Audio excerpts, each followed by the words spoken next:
Let's get started. Everyone watching on the webinar side, let us know what city and state or country you're from. I'd like to see that right now. I see a few people that I recognize. What's up, Pete, Karen, Greg? Greg's back on. David, Boston, Eric, always. Eric, are you stalking Randy? Oh, there we go. Samuel, ATL, let's go. What's up? I love Eric. You're always on, bro, and I really appreciate that. So very, very, very awesome. You can always spot Eric because he always says Boston. He always has to spell that out like that. So, well, let's get started. Today we've got a special treat for you. No, it's not Randy. It's the rest of my team. Here I've got Mark, Raider, Zach, and Tiffany, and we're all out of Southern California. Mark and Zach are out of Keller Williams, and Tiffany's out of HomeSmart. And I think out of all three of them, Tiffany wins the background contest we were having. Right, Randy? You and I are the judges here. Yeah. I'll give it to her. I'll give her the nod. Mark's relatively undistracting background, close second, but yeah, Tiffany gets the win. All right, well, let's get right to this because all of us are using Chime right now as our main CRM, and we have both Chime PPC running with pay-per-click through Google, and we also have Ylopo running their PPC through Chime as well and dumping some leads on there. So we have both.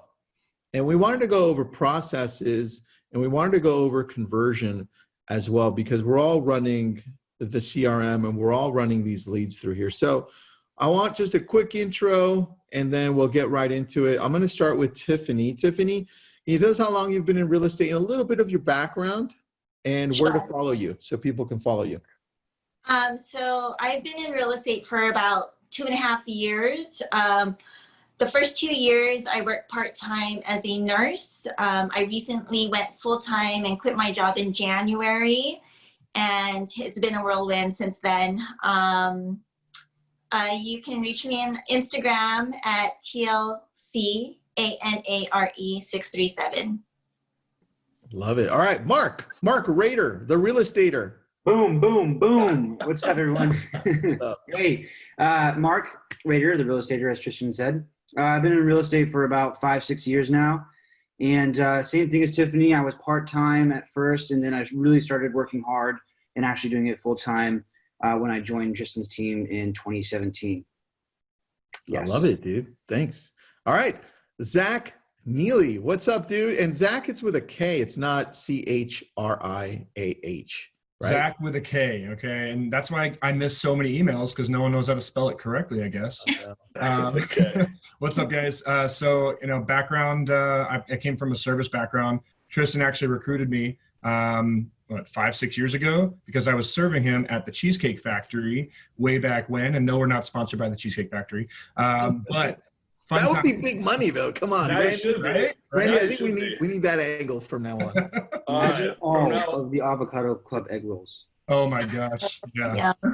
Now been on the team now and loving it. Real estate is a true passion of mine. You guys can follow me at yourcaliforniarealty.com. No, at Your Realtors Back. That's funny. That's our Chime website. I know. I'm so used to saying it. You can follow me over at Your Realtors Zach on Instagram. And yeah, always happy to be here. I love it. All right, man, let's get right into it. I'm going to start with Tiffany. Tiffany, with the leads that you begin, we have you on the pond side of Chime right now, right? So just kind of introducing Chime to you because we did all switch over from Commissions Inc. That was our main CRM. And as we switched over, we've slowly been bringing in our agents into Chime. And Tiffany is on there responding to the pond leads. So those are the leads that come through. And because we have a certain amount that we only send it to, let's say, Zach or Mark or any other people on our team, we then make them place the rest of those leads into the pond.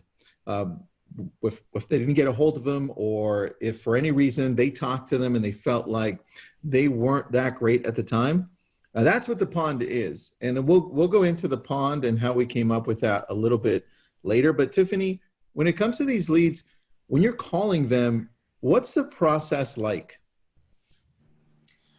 So sometimes, well, when I do call them, I mainly get voicemails, and I do leave a voicemail, and I just let them know who I am. It's just a kind of like a courtesy call. I want to offer our free home buyer services, and if there's anything I can assist with, I just want to get like an idea of what their house goals are for the year. And then sometimes I'll follow up with an email. And then when they do answer, I kind of just try to inquire and kind of try to find out the root of what they're looking for and if they have questions, because mainly they're usually first time home buyers, or they're just barely starting out on their search. All right, so let's go in that a little bit deeper, and then we'll take some turns here. When you're calling them up, these are leads that came through Google primarily. We have a little bit of Facebook, but mainly we're focused on Google. And the leads that are coming through are all spread out through Los Angeles and Ventura County. And these people that we haven't been able to reach first go into the pond. So you're reaching out to them. Do you just call them, leave a voicemail? If they're not there, do you text them? What do you do? What's your process like? I'll call them first with Chime, and then I'll wait a while, and then I'll text message saying, hey, I try to get a hold of you. I know through Chime, it'll send out emails, auto emails based on their criteria, and it'll be from my email. So then I would switch over to my personal cell, and then it'll come up. Sometimes they'll say maybe Tiffany Canary. And then most of the time when that comes up, they answer their phone by like my third or fourth call. Nice. All right. I like that. Cool. Tristan, can I ask what the free home buyer services are? Am I missing something super revolutionary here? That's a good question. Tiffany, go ahead. For me, there's no fees. So I'm going to send them my free ebook. It just outlines everything from A to Z. It'll talk about the upfront costs, like appraisals, home inspections, things of that nature. Then I let them know I work with an awesome lender, which will get them approved within days and will help them find a great rate. And then just negotiations, contracts, until we open escrow and close escrow. Perfect. Did that answer your question, Randy? Yeah, sure does. Awesome. No more questions for you, Randy. Randy, you can ask me a question. It's cool. I'm just. Oh, okay, got What it. a guy! What a guy! What a generous guy! I see how this is. All right, Mark, going to you, man. So Yes. you get the leads that are coming through from Google, all from different places, and we have some great stories. You've been on the team for a longer time here, but tell me your process as soon as the leads come through, and what's that conversation sound like? Because the cool thing is, Chime allows us to record the conversations. Now you have to check with your state to see if it's okay to record the conversation. If it's not, you just have to let them know up front, hey, this is Mark Rader with Keller Williams Realty. You're on a recorded line. How are you doing today? And that's it. But Mark, tell me how the conversation goes when you reach them and talk to them. Yeah, absolutely. And you're right. The recorded feature is awesome because, I can go back or I can, show you. And we can, dissect it and check it out and see what was great, what wasn't so great, and what things worked. Because sometimes in the middle of the call, you might not remember. So you're calling so many people. And if you can go back and listen to it, it's a very powerful tool. But anyways, initially, I just straight up call them from the app or the desktop version. And then it goes to my phone. It's like a forwarding call, and then you answer, and then you're on the call with him. It's really cool. But basically, what happens is I go through, introduce myself, and I ask, is this so and so, just to make sure that it's actually them. And from there, they usually say yes, and I introduce myself, and I tell them, I say, hey, look, I notice that you're on my website looking at properties in Banana Street in XYZ city. And I was just wondering, what you're thinking about. What are you gearing up to do? Are you interested in moving? How can I help you? And they actually really respond to that really well. And either it's they're just kind of looking and browsing, and then from there kind of dive in to see what they're looking and browsing for, or they're ready to go right now and they say, hey, yeah, I'm looking to buy something in this price range. This is what I'm pre-approved for. So it really depends on their scenario, but so far since we've had Chime, the leads have been really responsive and for the most part, and have been very accommodating with answering the questions and providing feedback to help their search. All right, cool. Zach, what? Oh, go ahead, Randy. Sorry about that. Yeah, I just wanted to ask my one question that I get per person. So, so I wanted to ask Mark. It's like Tristan said. It sounds like you've done it a little bit longer. What are some key tells that you've uncovered between someone who's a contender or a pretender, in terms of their seriousness of buying? Sure, of course. Yeah, honestly, there's something in someone's in their voice and the way that they deliver their part of the conversation to where you can actually really, really pick up. For example, I had one yesterday where the guy was very distracted. I heard it sounded like a cash register behind him going off, like he was ringing up it was really strange. Anyways, I just kind of got the feeling that he just wasn't actually anywhere near being ready. Mm-hmm. And he wasn't very receptive. So that's maybe a slow burn one where you kind of put them on the back burner. But then there's other clients who say, I'm looking in this area, and then you kind of just divulge in the conversation a bit, and you ask them, well, is there a current lease that you're paying now? Is it coming up? Do you have to sell before you can buy? And you can really, really tell with their answers, and this is the reason why I love calling, is because their tone can really reveal a lot. I think that's super important to point out, because tonality is something Tristan talks a lot about when it comes to calling leads, right?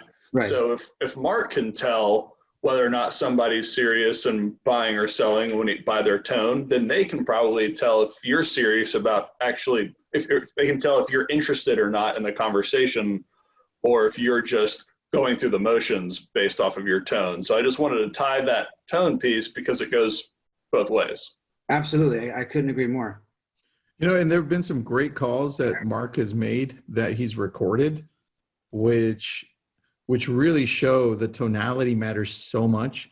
Because when you go back and you're recording your calls and you go back and you listen to them, even me, you realize sometimes, oh, damn it, I said that. Oh, I shouldn't have said that there. But it kind of all makes up for it in the tonality, right? Yeah. And that's what I noticed with Mark. When I'm listening through, I'm like, oh, you know what? Mark could have tweaked that a little bit, but it makes up for it in the tonality, because at the end of the call, he still locks them in, right? Yeah. And so I actually learned that from you, Tristan, the tonality thing. Like dude, a couple years ago. Thanks for the props. You already beat Zach on brownie points, so you can stop for the day. Zach, all right, let's go to you, buddy.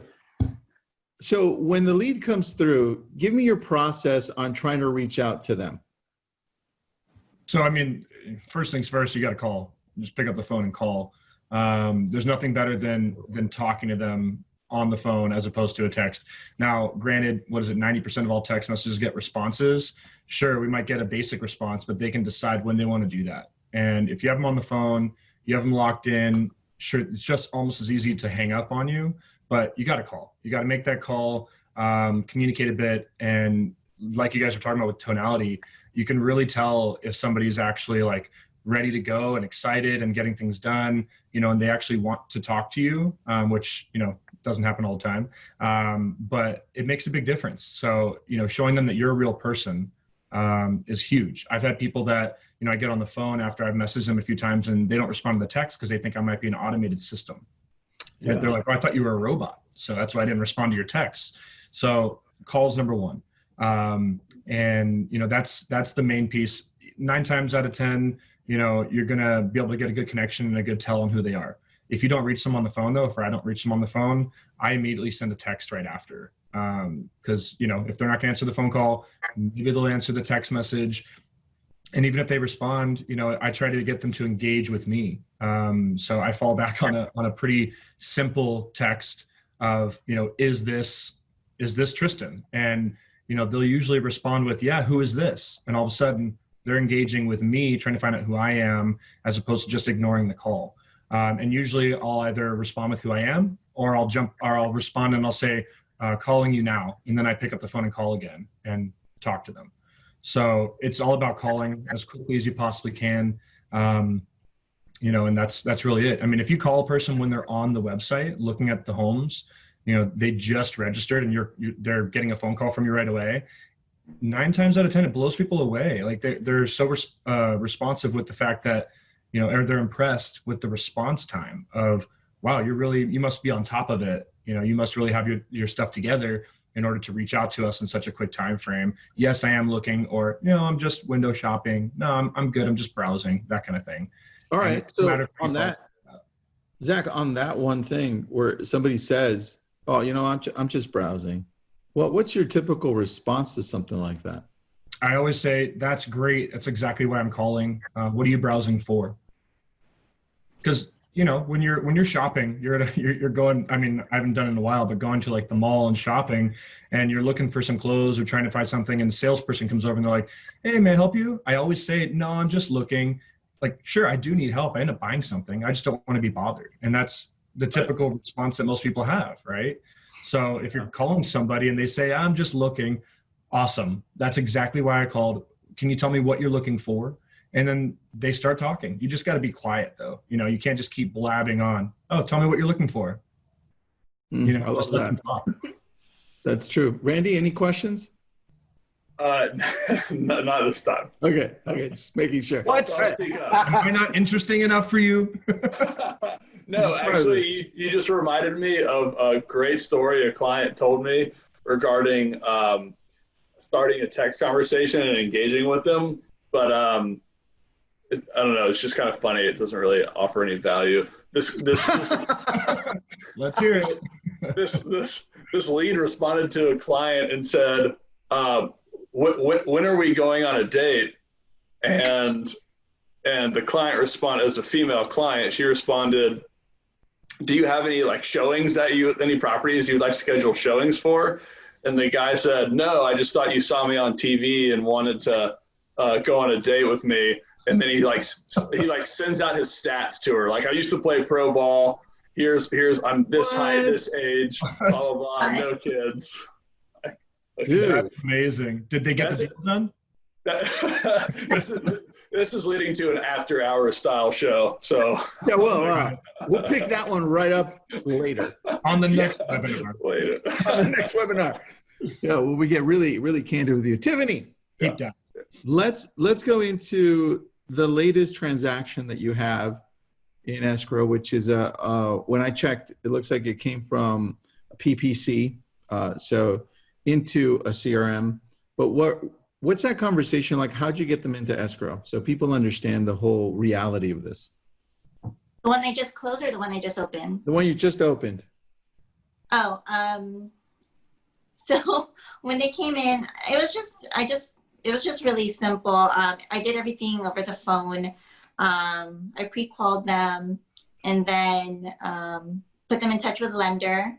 And then within, I guess that day they got pre-approved, and we were looking for houses that weekend and put in an offer, and we opened escrow. So take me through the conversation. When they first came in, did you reach out to them first, or did our systems reach out to them first, or did Jake send that over to you? How was that whole process? Jake reached out to me first, and then I contacted them, and I introduced myself, and they were already willing to go. Everything just kind of worked out. I asked them if they needed to get in touch with a lender and find out what they needed to be qualified for, and we did that. Within that day, they got pre-approved, and the rest is history. And we opened escrow yesterday. So from the point that you talked to them, so by the way, for those of you listening in, Jake is our lead coordinator. Every time a lead comes through, they're either talking to Jake or they're talking to our ISA companies, which we have Conversion Monster and Verse. And once they get pre-qualified or at least talk to an ISA, Jake then assigns them to whoever covers those areas. This one went to Tiffany. Tiffany, from the point it got assigned to you, how long did it take to get it into or under contract or in escrow? I would say like 5-6 days. That's pretty quick. All right. So wow. Was the conversation pretty easy? I mean, were you super easy on the phone? Were you Yeah. So I got really lucky. This person, our personalities matched. We're very easygoing. He's in the medical field. I am a nurse.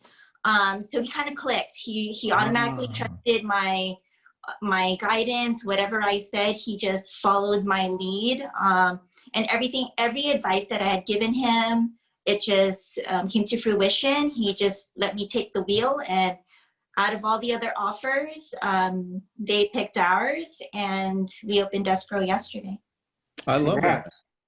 All right, so that's a beautiful story. I'm going to go over to Mark, and then I'm going to ask you, Mark, when the leads are coming through, I want to know what makes you decide to put them into the pond or keep them, because the way that our team works right now on Chime is that the agents that are receiving the leads that are coming through can only keep 100 at a time of these online leads. And we're doing that because we found that in the past, when we were running Commissions Inc., we had a few agents that had thousands of leads, and they were falling behind. They were falling behind because, number one, they weren't categorizing, so they weren't A, B, C, D, E-ing them. And then the other thing is, because of that, they weren't able to reach out to all of them. They felt like they needed to reach out to all of them at once, and they were getting really behind on tasks. So when I talked to Mark, Mark's like, hey, maybe we should really have a cap as to how many leads everyone should get. Then we came up with a system where it's, okay, everybody's going to get 100 incoming leads. You can only keep 100 at a time. You're going to keep on getting leads. And then from the ones that you have, you can dump them into the pond if you think they're not good. But Mark, what does not good look like to you when they're coming through? Because you always stay under 100. Right. And I think that this matter is definitely subjective rather than objective, but to an extent. But my personal opinion and what I do is, if I get a lead that comes in with, first of all, a phony name, and then doesn't work, the phone number doesn't work, to the pond right away. Column doesn't work, and it's like some weird name like DFQCY, whatever, to the pond immediately. Now, for other leads that I sit and hold on to for a little bit, if I call them, they don't answer. That same day, call them again, they don't answer. The next day, after calls, texts, then about after 5 days, I usually dump them into the pond. If a lead comes in with an actual good name, and it's not just a bunch of random characters, but their phone number doesn't work and their email doesn't work for iMessaging, then I dump them right away as well. All right, so take me through that process. When you get a brand new lead, you call them the first day, you text them. What do you do specifically? Because I know everybody runs it differently. Yeah, so I'll call them, and let's say they came in, normal working hours. I call them, and let's say that they don't answer. I set a reminder to call again that evening, and then I call them again. Typically they'll answer in the evening time if you call them again. But if they don't, then set up a reminder to call them the next day. Call them the next day. They don't answer. Then I drop the "is this first name" text that Zach was mentioning earlier. And then if they don't respond to that, and let's also say that their email doesn't work for iMessaging, I'll try them again with a text. Maybe they have a recently searched property. Maybe they saved the listing. Maybe they didn't. And I just say, hey, so-and-so, notice you're looking for properties in, whatever city. You think about making a move. And if they don't respond to that, then at that point, I go ahead and then I say, please let me know. And then after the please let me know, then I drop them to the pond if they don't respond. All right. So this is bare minimum 4 or 5 calls, 2 or 3 text messages before you deem them unresponsive. Yeah, exactly. Okay. It's somewhere around 7 to 10 attempts, and then after that, I'm just like, okay, it's not 7 to 10 attempts, combination of call and text. Yeah. And emails are automatic, so we don't worry about that. Yeah. Cool. So, yeah. I did have a question for Zach, actually, in retrospect. So we know that people are hesitant to pick up the phone and make the calls, but then you have a subset of people who will make phone calls but struggle to transition into setting the appointment. They just get on there, they have a lovely conversation, and they get off the phone and they think like, wait, I totally should have met with that person, or that person I didn't get that person to commit to an appointment. What are some closing tactics you use to get someone face to face? Like, don't in a normal environment, don't worry about the whole COVID thing. Yeah, that's what I was going to preface is pre-COVID, obviously much easier. Now we're kind of, transitioning to hopping on a Zoom call, hopping on a video conference call, going over the steps in the process. But before, like, for me, the best conversion pieces are when people don't feel like it's a big thing, right? Because for our jobs, this is what we do, whereas they might have a full-time job and then they also have to pursue looking for a home, meeting up with somebody. It's an extra piece of work. So you try to make it, for me, the least amount of work possible. I'll go in and say, how about we just go grab a cup of coffee this week and we can put a face to the name and go over the steps, to create give you a plan to find a home, or let's put together, a business plan to work for this, or, kind of give them an introduction, usually pushing for a buyer's consultation. But it's very simple. And I say, if you have a quick 15 minutes, I'm actually going to be showing a property near you. And, because I'll find out where they live by that point. Oh, you're living in whatever area. So I'll say, actually, I'm showing a property in Northridge next week. Let's grab a cup of coffee, quick 15 minutes, my treat. And usually it's like, nothing to lose. I'm buying them a cup of coffee. Let's put a face to the name. And it's very simple and easygoing. If that's, that's usually my route if they're not interested in some specific homes, because they go with, you having the value for them. You got to bring them some sort of value. And so if they have a home that they're interested in, if they came in looking at the website, looked at this home 4 different times, and we get notified, hey, this lead looked at 123 Main Street 4 times, I'll preface it with that and say, let's just go check out the property, see if it's an area you even like, and that'll push with them to be able to be more comfortable with it. A lot of times I walk them through the steps of letting them decide and scheduling the appointment. I say, what's usually more available for you? Do you prefer the weekdays or the weekend? And they're like, oh, I like the weekend. Oh, great. Do you prefer mornings or afternoons? Honestly, afternoons work better for my schedule. Awesome. I've got Saturday between 1 and 3 open. Let's go check out some homes. It's fun looking at homes with friends. And that's the way I preface it to them. And it's just very easy going, because ultimately, people love doing things with friends. And if you're in a friendly manner, not that I'm friends with every single client I have, of course, but at the same time, people like doing things with their friends, and just the more easygoing it ends up being, the more receptive they are to committing to that.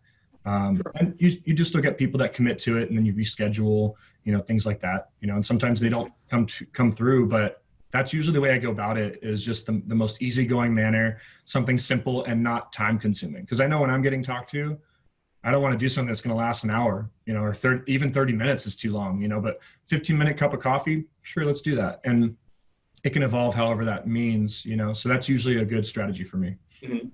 And quick follow-up. You mentioned sometimes they'll have to reschedule.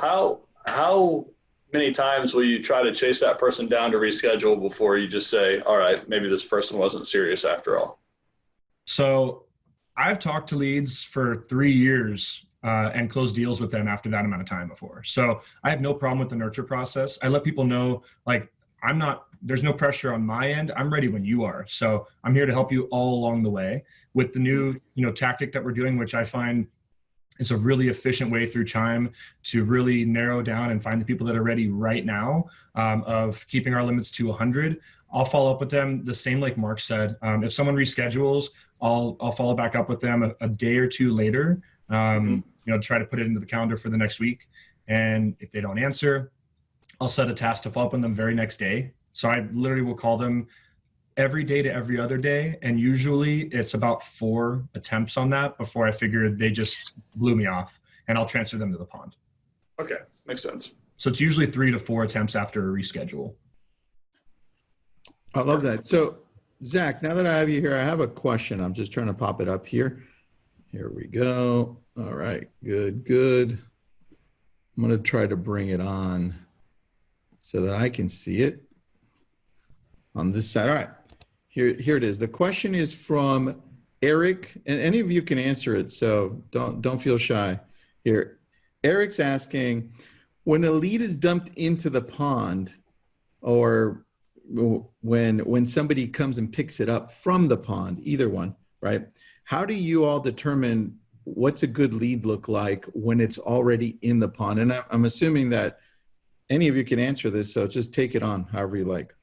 Well, I'll jump in with just the lead prioritization portion of it, because we really figure if we can pull them back out of the pond, it has everything to do with their timeline and what they're willing to do within that time frame. So we like to stick, within 3 months for a lead to be ready.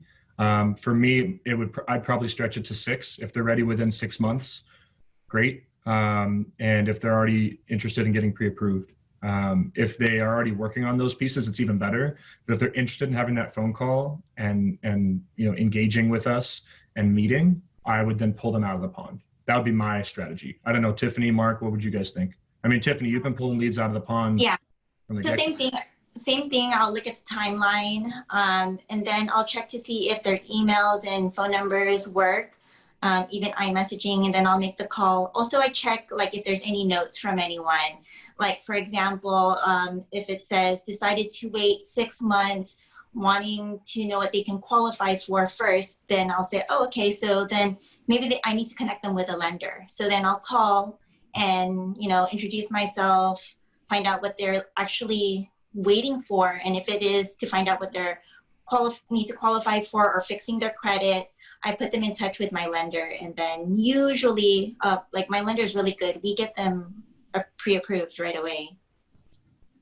What about you, Mark? Because I know you went on a weekend one time where you called 2,000 leads over the weekend. And you're like, I did it. And you pulled a whole bunch of people out. So I remember, I have a story. Okay, so this is a good one too. So I remember I was in the pond once. Sounds weird. Anyways. Don't start your stories like that, okay? I was fishing in the pond once, and I got a hold of this lead who had he's from Peru, right? So he had like a different kind of name. So I said, screw it, he's on my list, I'm gonna call him.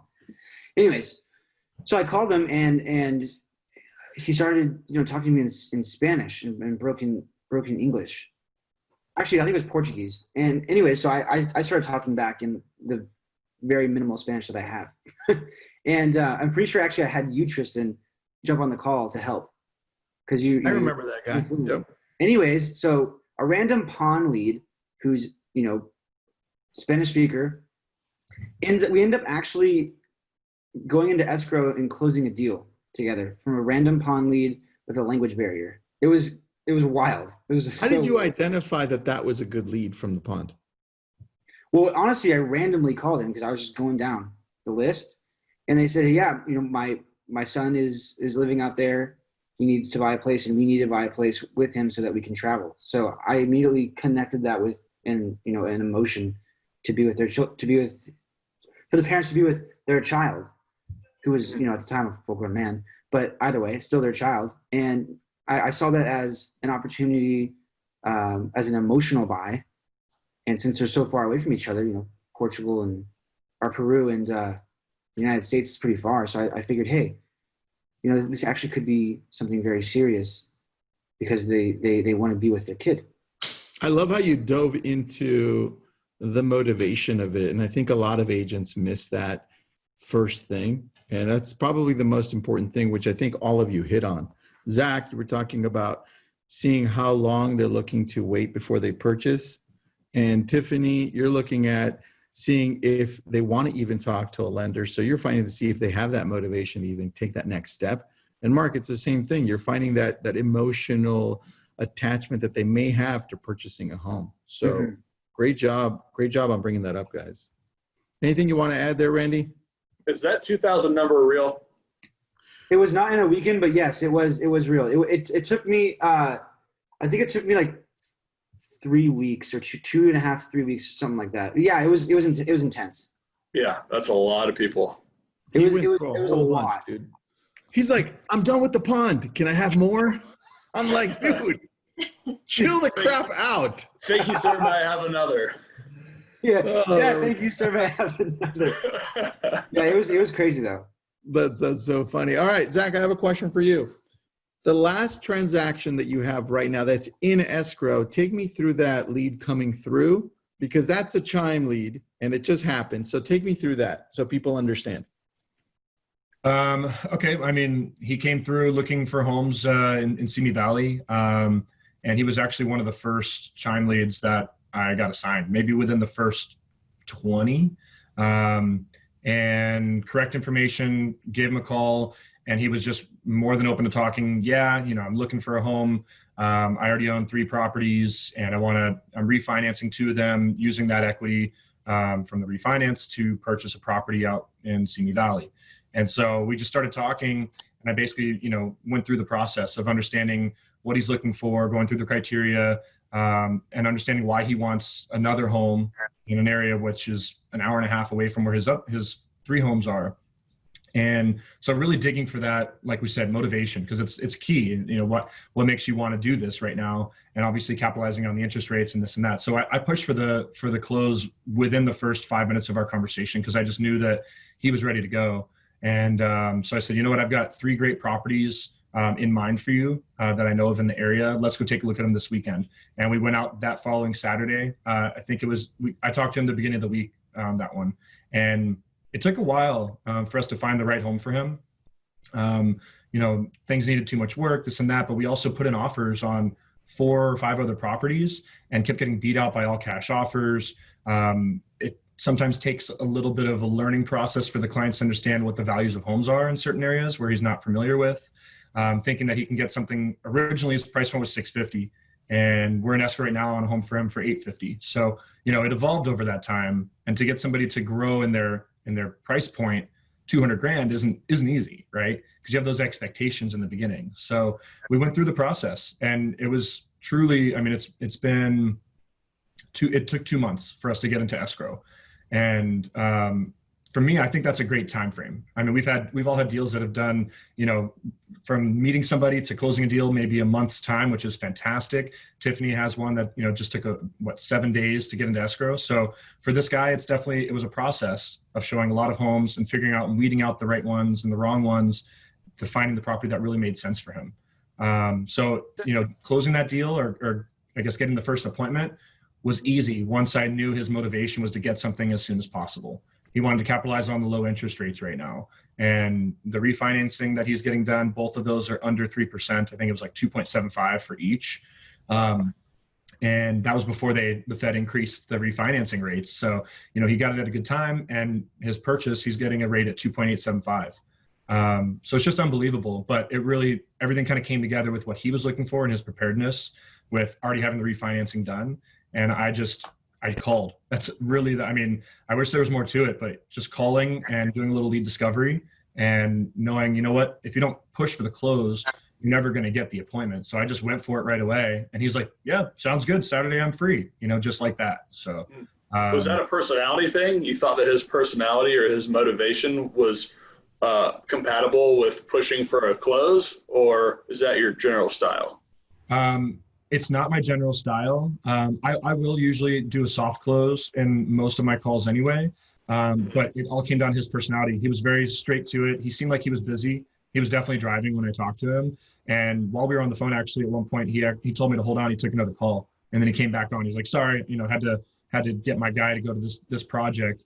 And so I knew that he was very short on time. And that to me told me, you know what, if he's quick on time, he's super busy, but he's still talking to me, he's a guy that wants to get things done. So yeah, I just went for it right away. Definitely a personality trait. I love it, dude. So talk to me really quickly about how you determine if a pawn lead is good or not, because I have another question on that. What instantly qualifies a lead for you versus not? What are some of the questions you ask to determine that? And if you can't get a hold of them, how soon after do you dump them into the pond?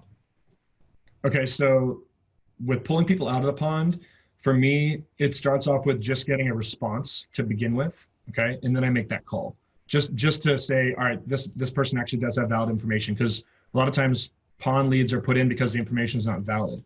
And sometimes, you know, it takes sending them an iMessaging piece to their email, plugging their email to the iMessaging through an Apple phone, of course, and getting the connection there and then saying, oh yeah, I'm actually looking. And then I push for, okay, what's your phone number so I can give you a quick call.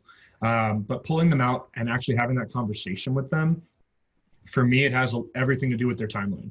Because right now what we're focusing on is any leads within 6 months are priority leads for us. And it's a challenge keeping it under 100, I'm not gonna lie. I'm very much the person that thinks everybody I give it the benefit of the doubt to everyone, right? I think, you know what, you're truthful until you prove me otherwise. You're really looking for something until I feel it out and see, you know what, you don't actually have this, and for us right now during COVID, in order for people to see a lot of homes, regardless of the price point, you have to have a pre-approval or proof of funds, because the sellers just aren't willing to have people that are unqualified come into their homes. So if I talk to a lead and they're willing to get a pre-approval done, they automatically come out of the pond. If they're willing to connect with the lender, I'm pulling them out of the pond, because they think they're ready in 6 months or a year. My goal is to cut that in half and let them understand that this is the timeline that it typically takes, or why is a year better for you? What makes a year good for you? Or 6 months? What makes that better for you for timing? And usually it's, our lease agreement ends at that time frame. I just didn't want to be bothered by the calls, but I am looking in 6 months. Okay, great. That's actually going to be here before you know it, right? Because people don't realize how quickly this is all moving. And during COVID, it feels like it was just March, and we're in September now. So pulling people out of the pond has everything to do with their willingness to cooperate and communicate. And for me, that's what I'll do. So if they're going to respond to me and I can get on a call with them, I'll pull them out of the pond. I still set reminders and tasks for people that are in the pond without pulling them out. There's one thing that you said there that I want to just really highlight. So for everybody listening in, he's looking for motivation. The question that he's asking is, if they say, oh, we're not looking until next year, right? He's asking, well, what's happening next year that's going to want to make you move? Right. It's one question that we just never ask when people say, oh, we're going to do it 6 months from now, 8 months from now, 2 years from now. Well, the next question should be, well, what's happening then for you to want to move? Right now you're finding the motivation. That's one question that a lot of you forget to ask. So great job on that, guys. I'm going to go to Tiffany. Tiffany, what's your biggest challenge with these types of leads? Getting the right information. Sometimes, Mark said it earlier, sometimes you'll have people just put in random letters for their names, but if the number works, I'll still call. Sometimes it's just a bogus number to like a local car wash or something. But like I want to say last week, I called someone in the pond. They were just dropped in the pond. They seemed bogus, but I gave them a call. They didn't answer first time. I called with my personal cell and they answered, and come to know they're looking for a property in like $2 million range. I put them in touch with my lender, and we're working on that right now. So sometimes you gotta just make that call. Yeah, that makes sense. And then that is a big challenge, I think, for a lot of us calling in leads, because sometimes they come in with maybe initials or no name. And when we're reaching out to them, how do you reach out to somebody with no name? Mark, I'm going to go to you. Mark, if they have like a no name, what's that initial call look like? Hey, is this no name? All right, moving on to Zach. That was great. I'm joking. I'm just kidding. Actually, what I'll do is I'll actually text them if they have no name. Or honestly, what might happen is their email will give away their name, like Dave at whatever.com. So then you'll know right away, hey, this is definitely going to be Dave. But if not, then I usually text them and I say, hey, this is Mark with Keller Williams Realty. I noticed you were looking at properties, whatever. Are you thinking about making a move or whatever it is? If they recently viewed a property, whatever. So what I do is I take away hey first name and I just replace it with hey. Nice. Yeah. It helps avoid that, Zach. So there was one piece that I actually remembered just now when someone had a wrong information on there. Something that I love that Chime does is it matches it up. So if the information, say the person registered twice, but they didn't realize it, and they did a bogus one the first time, and then maybe another one. I literally called a lead the other day that it had like random numbers jumbled around, but at the top of the lead profile, it said, this lead matches Walter that's assigned in the pond or something like that. And so I called and I didn't know it was in the pond, or however it might have been the wrong information, maybe the right email, whatever it was, though. I called and I said, hey, is this Walter? And he said, yeah, this is Walter. And right there, I had his first name right off the bat. So it's nice when Chime does that, to have it so that it shows, hey, they did register twice and this is their actual name. So there's some giveaways in there that really help out sometimes. Ooh, I love that. Hey, Randy, on Chime, dude, you should tell the tech team that they should match up the IP addresses if they're logging in with a different person. Okay. Different email address, different phone number, but same IP address. It should just match them.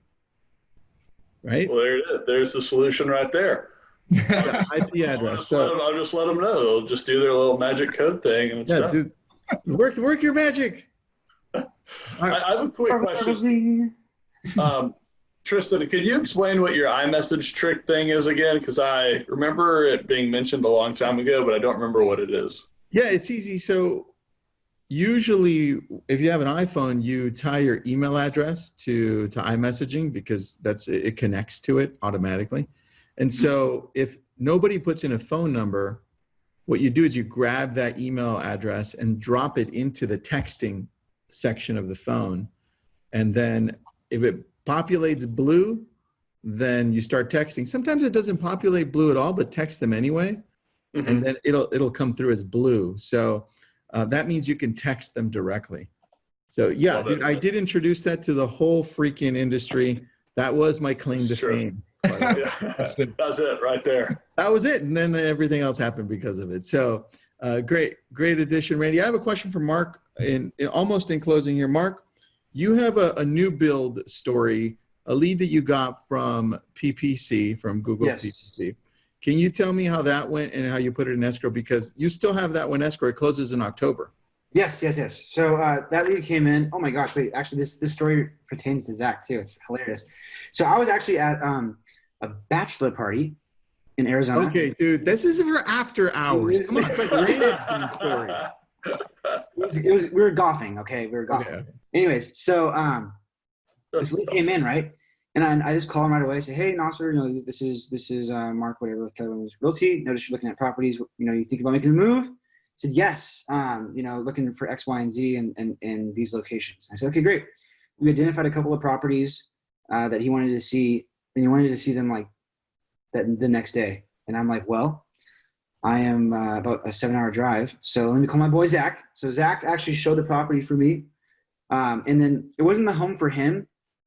But what ended up happening is, we stayed in touch, and we actually ended up in a completely different area for new construction. And, went through the motions of that. And we're closing escrow next month on the 15th. And we've been in escrow since like March, like quarantine days. I love that, dude. So that's a new build. But that's PPC right there. And I love that you were able to throw that lead over to Zach because he got your back. So how did you transfer that? Say, hey, I'm at a bachelor party, but I'm going to have my how did that work? No. I said, okay, yeah, my associate business partner, Zach, is going to be showing you the property. I'm tied up tomorrow, but I want to make sure you get to see the home. I don't want you to have to wait.